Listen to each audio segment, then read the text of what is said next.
अरे अरे एक मिनिट अगं सॉरी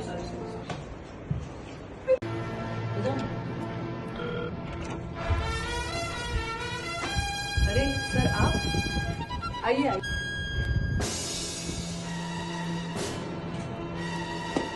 भूषण जी कहाँ जा रहे हैं आप?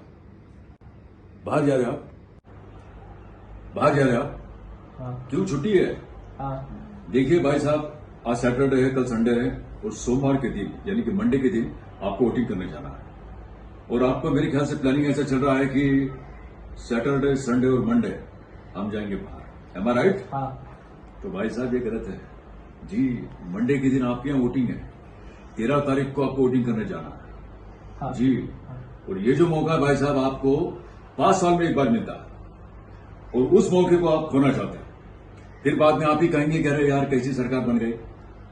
तो वोटिंग कीजिए भाई साहब, फिर आपको जहां जाना चाहिए। और हाँ, आपके साथ जो जो जाने वाले हैं, आपके साथ जो जो जाने वाले हैं, आपके जो मित्र हैं उनको कहिए कि अभी नहीं जाना है, वोटिंग के बाद जाना है। जरूर ठीक है, जरूर। ये हमारी रिक्वेस्ट है आप। Yes sir. चलिए ध्यान रखिए भाई साहब, मेरा वोट मेरी ड्यूटी। ओके बाबा बाबा आपण वोटिंगला जायचो. मेरा वोट मेरी ड्यूटी.